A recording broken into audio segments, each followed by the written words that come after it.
Oke, bismillahirrahmanirrahim. Assalamualaikum warahmatullahi wabarakatuh. Selamat datang di praktikum TCC pertemuan ketiga.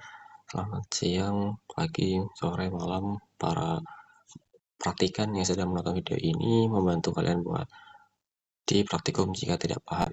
Oke, jadi di praktikum penting ini tujuannya adalah nanti kita bakal belajar mengetahui cloud storage, terus ada mengakses dan pengamanan data itu. Terus nanti sama belajar tentang paket ya, atau Google Storage buat nanti kita taruh sebuah database. Nanti untuk hosting web statis ini kita nggak bahas dulu, tapi lebih ke arah cloud storage sama cloud SQL ya untuk migrasi. Jadi nanti kita bagi dua. Yang pertama untuk migrasi DB atau backend-nya, nanti alias kita pakai DB dari cloud dari GCP-nya. Terus nanti mungkin di akhir kita bakal belajar mengenai web service yang front end karena kemarin belum dibahas. Oke, jadi kita masuk dulu pengertian dari cloud storage. Jadi singkatnya adalah service to store your object on Google Cloud gitu. Jadi buat menaruh sebuah objek di Google Cloud gitu ya. Nah, untuk strukturnya nanti Google Cloud Storage itu di dalamnya ada sebuah paket. Nah, di paketnya itu nanti kita bisa naruh sebuah objek yang dimana bisa SQL atau PNG gitu buat uh, sebuah menampung gitu. Nah, di Google Storage itu ada beberapa jenisnya juga. Tidak yang standar, ada yang adalah storage, dan ini kalian bisa baca saja. Plus, kalau kita minjam, itu ada bayarannya. Di mana kalau standar Google Storage itu ada 0,2 dolar, berarti bisa 300 perakan gitu.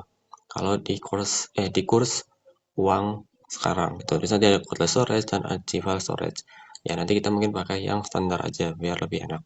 Oke, terus cara berinteraksinya gimana? Itu nanti bisa lewat Google Console, ada Google Cloud CLI, ada REST API, ada Client Library, sama Terraform. Jadi mungkin kita lebih gampang sih pakainya eh, Google Cloud, Google Studio maksudnya. Udah ada, nanti kita sama gabungin si REST API itu buat nyobain backend kita. Oke, nanti untuk pengamanan dari data cloud-nya itu kita bisa kasih sebuah hak akses, nanti bisa data enkripsi dan sebagainya. Lalu apa selanjutnya? Kita bakal coba praktek? Belum, karena masih ada satu hal lagi yaitu mengenai tentang si migrasi web. Oke, jadi migrasi web adalah sebuah proses pemindahan data, aplikasi, dan layanan dari server lama ke infrastruktur cloud untuk meningkatkan kinerja, keamanan, dan skalabilitas. Jadi nanti yang awalnya kita hasil lokal masih dalam laptop itu kita bisa pindahin ke postingan dari GCP itu sendiri. Lalu apa itu cloud storage? Nah, cloud storage itu adalah yang udah kita bahas yaitu sebuah resource atau layanan yang berbasis cloud yang dimana fungsinya untuk menyimpan, mengakses, dan mengolah file secara online tanpa menggunakan perangkat penyimpanan fisik. Nah, fungsinya adalah untuk menyimpan file statis seperti gambar atau video atau backup pengumpulan data untuk memastikan data aman dan hosting konten website seperti HTML, CSS, dan JavaScript. Itu untuk pengertian. Nanti kita juga bakal bekerja sama dengan namanya Cloud SQL. Ya, adalah sebuah layanan database terkelola di cloud yang memungkinkan pengguna untuk mengolah database SQL tanpa harus menangani infrastruktur secara manual. Oke, terus keunggulannya apa aja sih? Keunggulannya itu ada otomatisasi, yaitu ada backup, skalabilitas, dan pemrograman otomatis. Terus keamanannya itu udah dienkripsi data, authentication, dan kontrol akses. Lalu efisien juga karena tidak perlu maintain server database sendiri, karena kita minjam server dari GCP. Nah, Google Cloud SQL itu bisa punya apa ya, relasi database engine itu ada tiga ini, ada MySQL, PostgreSQL, SQL Server. Dan ini selaras juga dengan pertemuan kemarin, yaitu kita menggunakan MySQL. Lalu kalau pakai Azure itu ada SQL, kalau pakai Amazon AWS sebagai berikut. Oke, terus ini untuk migrasinya. Nanti kalau misalnya pakai Cloud, kita pakai Cloud Storage sama si Cloud SQL selaku dari database-nya. Kalau pakai layanan lain, AWS sebagai berikut, kalau Azure juga pakai sebagai berikut. Oke, untuk kesimpulannya adalah Cold Storage itu digunakan untuk menyimpan file statis secara aman dan efisien. Jadi buat menampungnya gitu ya. Lalu Cloud SQL itu memudahkan pengelola database tanpa perlu infrastruktur fisik. Lalu migrasi web itu adalah sebuah cloud memerlukan perencanaan yang matang agar berjalan lancar. Lalu jika dikombinasikan, maka memberikan sebuah solusi yang optimal untuk hosting web modern. Seperti berikut. Oke, mungkin itu dari presentasinya. Baik, langsung aja mulai ke tampilannya. Jadi silakan buka Google Cloud kalian. Maksudnya GCP ini aku udah punya project namanya asisten tes. Nanti kita pakai ini. Mungkin teman-teman gunakan project masing-masing ya dari kelompok gitu. Dan ini juga bisa per orang juga nyobain juga bisa nanti instance yang beda-beda gitu. Tapi dengan ketentuan itu nanti bakal kali 4 ya, karena kan misal 0,2 pakainya berarti 0,2 kali 4 karena kalian nyoba semua gitu. Kalau misalnya mau nonton doang juga is oke. Makanya ini aku bikin video buat nanti yang nggak nonton bisa ngikutin tutorial yang ada di sini. Oke, nah di sini untuk reponya juga udah diupdate ya. Untuk yang mau clone dari branch-nya itu gimana, di sini juga udah tulisannya git clone branch, terus linknya. Nah, nanti kita bakal mulai dari awal, dari memahami si struktur yang udah ada baru nih. Misal di part SQS, di sini tuh ada update baru, ya di mana di indeksnya nih, nanti ada update course. Aku lupa kemarin belum jelasin yang course atau belum. Nanti kita baca aja struktur kodenya. Oke, jadi sini aku juga udah nyiapin sebuah opsi, udah nyobain, udah nyiapin sebuah file atau folder ya, namanya demo. Nanti kita taruh di sini buat si uh, apa tadi yang di clone-nya gitu ya. Jadi silakan buka PowerShell, pastikan itu ada dimasuk di di roots-nya atau di path-nya. Ini aku close dulu. Oke, kita ke sini. Oke, jadi di tadi dokumentasinya bilangnya kita cukup ketik git clone branch yang mana, terus baru si linknya gitu. Terus kita aja paste di sini, tapi jangan di enter dulu karena kita mau pakai yang si quest. Jadi silahkan pindah ke sini, terus kita ganti si quest. Oke, nanti bakal hasilnya jadi apa ya? Menjadi foldernya namanya adalah si ini panjang gitu ya. Nah, ini teman-teman juga bisa kalau mau mengganti tanpa rename itu ya, tinggal di spasi, misal backend test. Nah, nanti dia bakal clone dengan nama backend test. Kalau kita lihat di sini, nah ada backend test. Nah, mungkin kita pakai yang backend test aja buat demo kali ini. Oke, nggak usah ya, nggak usah digedein deh, ini aja. Oke, jadi kita buka, terus kita buka ke open VS Code aja. Terus kita pahami dulu ya untuk kode-kodenya biar nanti buat migrasinya itu lebih gampang. Oke, ini gue close, ini gue trust, terus aku buka terminal dulu. Terus di sini kita lihat pakai JSON-nya. Nah, di sini sudah ada beberapa apa ini namanya? Package ya, ada package. Cuman ada satu package yang belum keinstall. Kenapa begitu? Karena di sini kita nanti pakainya course. Nah, course ini kita perlu sebuah apa ya, package gitu. Oke, oke kita npmi terus tambahin course. Nah, bentar. Dimana ini buat menginstal si course nanti plot modulesnya bakal ke download atau package-package yang ada di JSON ini bakal ke download plus course-nya. Nah, oke. Jadi kita bahas dulu indeksnya. Untuk yang lain itu kurang lebih sama. Jadi di sini ada namanya course. Nah, course ini fungsinya adalah buat mengizinkan sebuah URL buat di front end-nya. Misal di sini kita pakainya Vite nanti pakai Vite React yang dimana itu localhost 5173, dimana nanti kita harus nambahkan URL ini ya, URL ini adalah alamat thread-nya biar bisa akses si database-nya. Nah, kalau misal mau semuanya aman atau semuanya bisa dipakai itu pakai kayak gini, app use course semuanya gitu. Nah, ini untuk spesifikasinya aja atau hanya si front ini doang. Nanti aksesnya itu bisa get, post, boot, delete gitu. Nanti kalau ada yang patch berarti nggak bisa atau sebagainya. Terus untuk lebihnya kurang lebih sama, dan di sini kita generate tabel user sama si ngatur usernya. Oke, kita lihat di sini. Oke, paling itu dari apa namanya? Dari backend yang kita punya. Ini masih dalam lokal karena di env-nya di sini kita masih root dan localhost. Nanti kita ganti apa nih namanya? Ganti environment-nya sesuai dengan yang ada di Cloud SQL ya, gitu. Namun di sini silakan kalian user SQL ini ekspor dari database, cuman ini bebas mau dilakukan atau enggak.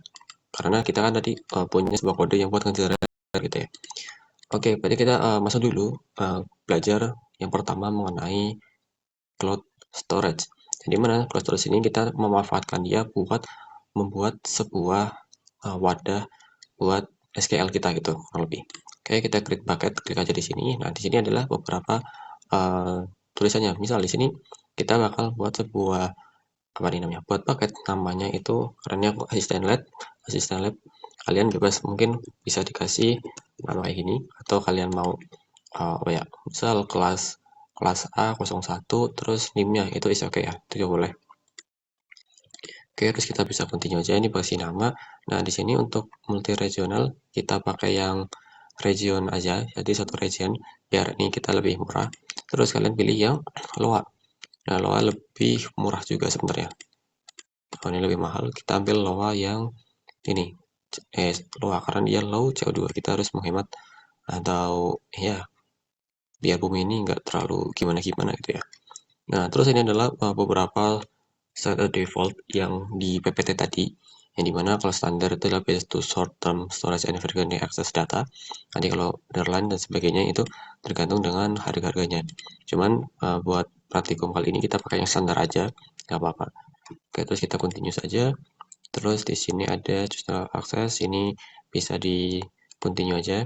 Nah, ini di sini soft delete-nya bebas. Jadi soft delete itu ketika kita hapus data, maka datanya itu masih ada, jadi bisa buat recovery gitu. Kalau di lokal itu nanti hapusnya ya hapusnya pakainya delete gitu, pakai kolom kolom delete gitu. Oke, kita data enkripsi ini udah ya sih, udah kayak gini juga, tadi create aja. Oke, apa nih? Perubahan. Oke, ini confirm aja. Oke, jadi di sini nanti lagi buat si paketnya. Nah, di mana di sini ada asisten strip test. Ini aku udah pernah buat juga sebenarnya. Terus nanti di sini kita bisa upload sebuah file atau folder. Tapi kita bakal upload dua file. Nah, file ini aku ambil dari sini, dari SQL-nya. Terus kita open. Ya, nanti dia bakal nge-upload sebuah sebuah SQL di dalam sini. Nah, nanti SQL ini kita bisa pakai di Cloud SQL. Nah, ini kalau misal kalian nggak muncul, kalian ada nih Cloud SQL, terus diklik aja, nanti bakal ke arah sini. Nah, di mana di sini aku udah punya instance atau ya ibaratnya kayak server gitu ya, server buat ngurusin ini. Di mana ini IPS gini, dan ini aku bakal ngajarin juga buat uh, yang paling baru gitu. Alias kita bareng-bareng. Nah, kalau kita kredit di sini ada MySQL, Postgres, sama MySQL Server. Jadi teman-teman bisa mau milih MySQL atau PostgreSQL. Jadi bisa double database bisa, atau one database atau satu database. Oke, jadi karena kita di lokal tadi atau di backend itu pakai MySQL, jadi kita pakai yang MySQL. Oke, ditunggu aja. Nah, ini silahkan pilih yang enterprise yang biar lebih murah. Terus kita ambil yang sandbox. Karena ini masih belajar ya, masih belajar, jadi kita pakai yang murah-murah dulu aja. Dan di sini juga ada vCPU sama RAM. Jadi kalau kalian yang butuh mesin learning yang butuh besar ya silakan gitu. Tapi kan di sini hanya buat belajar, jadi is oke lah. Oke, terus di sini kita pakai 8.4 aja, nggak apa-apa. Terus ini instance ID-nya, aku pakai asisten tes ini buat namanya. Passwordnya bebas, mau pakai enggak, tapi aku nggak bisa pakai no password gitu ya. Terus di sini kita mulai lagi pakai loa biar lebih apa ya, lebih green energy gitu ya mungkin. Terus ini kayak kita pakai yang single zone aja. Dan di mana di sini kita bisa lihat berharganya itu ada berapa. Jadi kalau pakai 2 CPU, virtual CPU itu 0,08, RAM-nya sekian, SSD-nya sekian gitu. Nah, di sini kita bisa nge-customize si settingan yang lain. Contoh di sini kita bakal ambil yang mana nih? Kita pakai share core, kita pakai yang paling kecil biar lebih murah lagi gitu ya. Terus untuk storage-nya ini kita biarin aja biar lebih cepat. Connection.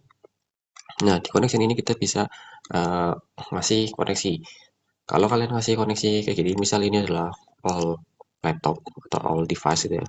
Device dengan IP range-nya 0.0.0 plus 0. Nah, ini berarti nanti semua IP itu bisa akses ke sini. Nah, misal done. Oh, sorry. Kita tak paham resikonya gitu ya. Nah, di mana nanti database kita bisa diakses oleh IP yang mana aja gitu. Ini boleh dilakukan, boleh enggak. Tapi untuk sekarang kita dari dulu aja pakai 0,0 biar nanti nggak ada bentrok terhadap si database apa ya, service backendnya gitu. Nanti kalau misalnya service udah connect, kita bisa hapus di bagian sini, bagian edit. Oke, lanjut ke security. Ini security kita allow SSL, oke. Data protection ini biarin aja, nggak apa-apa. Maintenance juga kita biarin aja, flag biarin aja, insert itu biarin, label juga biarin. Berarti tinggal create instance. Nah, untuk instance ini tinggal ditunggu aja, mungkin kurang lebih 3-5 menit. Jadi sambil menunggu, aku mau jelasin juga ada beberapa kode yang aku lupa jelasin tadi. Jadi di kode yang aku jelasin itu di bagian config database. Nah, wait. Oke, sebentar aku Aku cari dulu ya kodenya sebentar. Ntar pause dulu. Oke, jadi ini sebenarnya aku udah ngulik juga buat hasilnya atau biar connect karena permasalahan terhadap SSL-nya. Jadi di sini nanti di bagian logging false ini kita bisa hapus saja, terus kita ganti dengan dialog option sebagai berikut. Nah, fungsi ini adalah buat biar SSL dari cloud SQL itu bisa mengakses. Jadi yang ini kita copy, terus kita paste di sini. Nah, ini fungsinya buat nge-connectin gitu guys. Oke, ini aku close saja. Jadi nanti codingannya kayak gini. Nanti, mungkin yang di kita belum ku upload. Jadi nanti bakal ku update juga. Oke, terus kita balik lagi ke asistennya. Di sini masih lama. Jadi sambil nunggu mungkin akan ku pause saja biar videonya nggak terlalu panjang. Oke, sudah berhasil dibuat. Tadi kisaran 22 menit, cukup lama. Oke, aku tes dulu suaranya masuk nggak ya, BTW? Oke, masuk ya.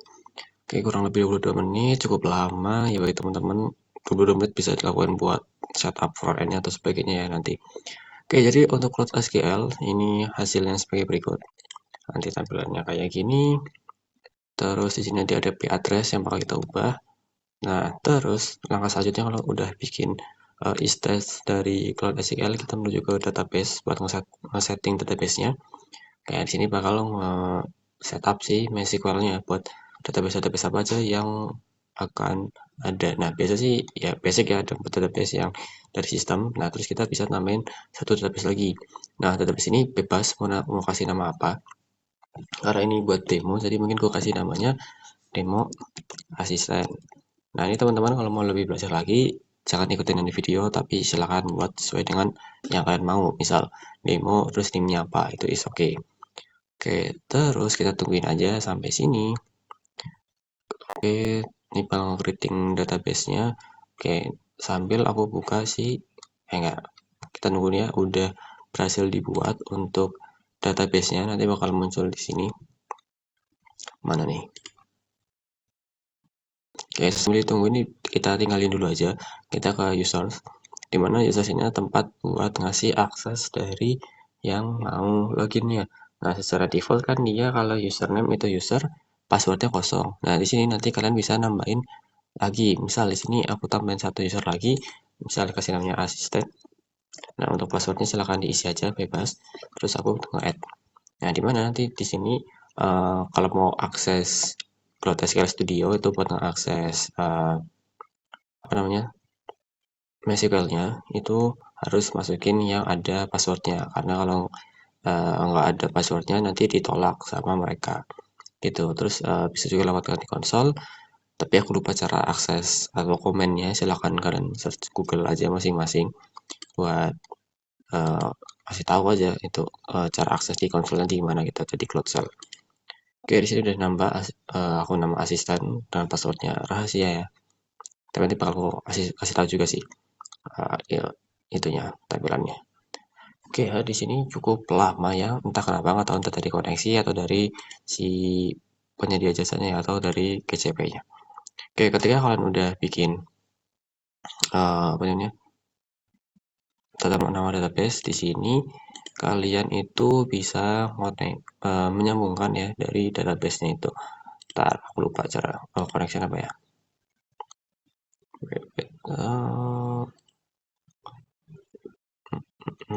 Kayak lama sekali ya ini.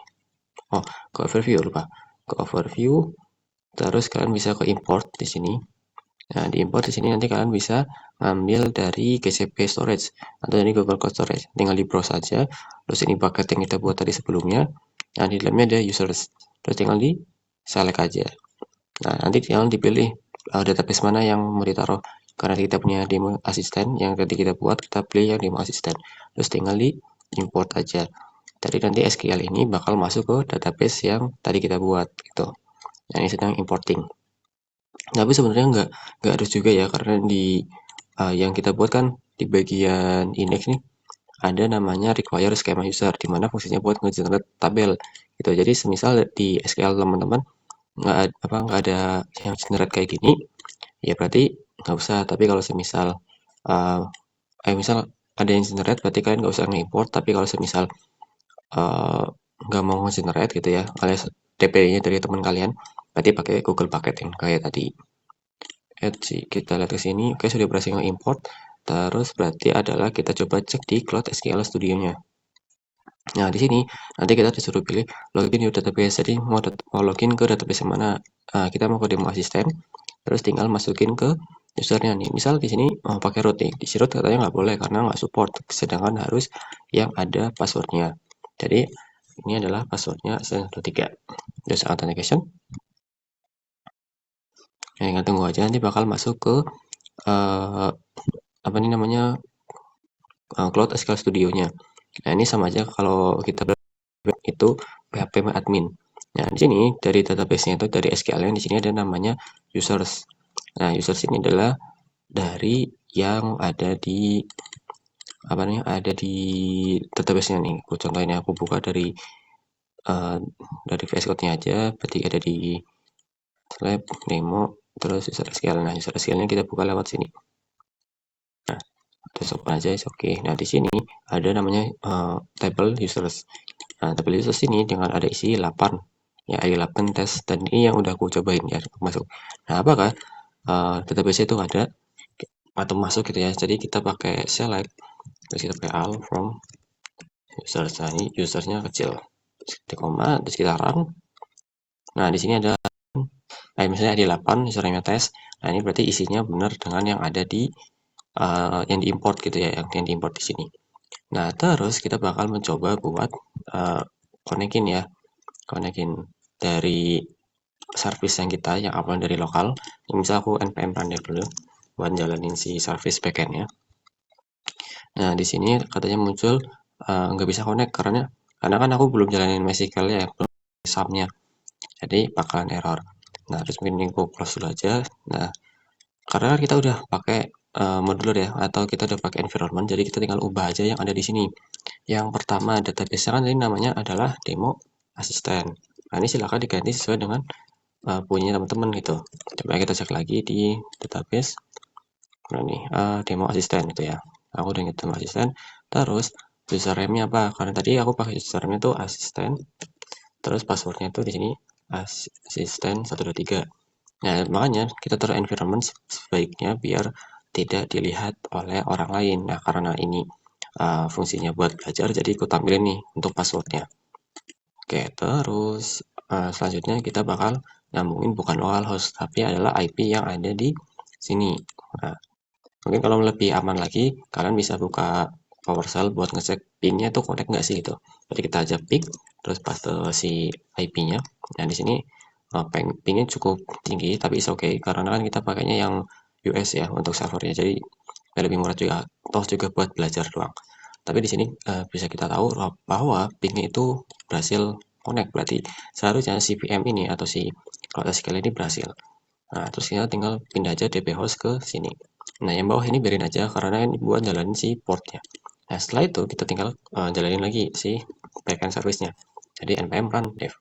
Oke, nah di sini bakal apa ya, jalanin lah servernya ibaratnya gitu.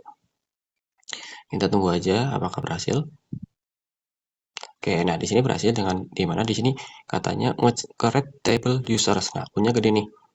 Dia berhasil nge-generate si users karena di skemanya itu punya di sini gede gitu. Gitu ya. Nah, terus coba ke database. Oh enggak. Kan database-nya udah ke demo ya. Berarti kita cek aja SQL Studio buat ngecek ada nggak sih baru yang dibuat itu. Nah, di sini punya ada dapil users. Punya gede nih. Kalau misal kita cari pakai user gitu, users terus kita run, di sini harusnya masih kosong. Nah, masih kosong kan. Nah, sekarang kita baru uji coba nih buat migrasi backend sebenarnya. Kita kan udah connect ya, berarti kita bisa pakai yang API address. Nah, misal kita send request, mana nih? Nah, bisa request kita datanya masih kosong. Misal kita tambahin si create user, send request. Oke, satu berhasil masuk. Kita cek lagi di scale apakah benar masuk datanya. Nah, jawabannya masuk. Berarti di sini kalian secara konsep untuk migrasinya itu udah berhasil ya. Misal satu, saat lagi ini buat yang cek satu user ya, berhasil, oke. Terus misalnya coba kita update dengan ID 1, send request. Ini berarti udah berhasil, terus kita coba cek lagi di all user aja. Nah, ini berarti get updated. Kalau kita cek lagi juga di sini, berarti harusnya berubah jadi updated. Oke, oke secara keseluruhan itu udah cukup berhasil ya buat migrasinya. Jadi ini udah connect dengan database yang ada di Cloud SQL. Oke, mungkin ini jam berapa menit lagi? Oke, mungkin udah setengah jam. Jadi ini mungkin video migrasi dulu. Nanti video yang React ya, React buat front end-nya kita bisa aja biar lebih terfokuskan gitu ya. Oke, mungkin itu aja materi untuk migrasi web ya. Semoga kalian paham. Silahkan ikuti aja langkah-langkahnya biar kalian nanti pas praktek atau yang teori atau yang praktikum bisa juga. Nah, ya silakan bikin instance juga nanti kalau semisal suruh pakai dua database, mau pakai Postgre atau SQL atau pakai database yang lain gitu ya. Oke, mungkin itu aja video dari asisten lab TCC 2026. Sekian, terima kasih. Wassalamualaikum warahmatullahi wabarakatuh. Bye bye guys.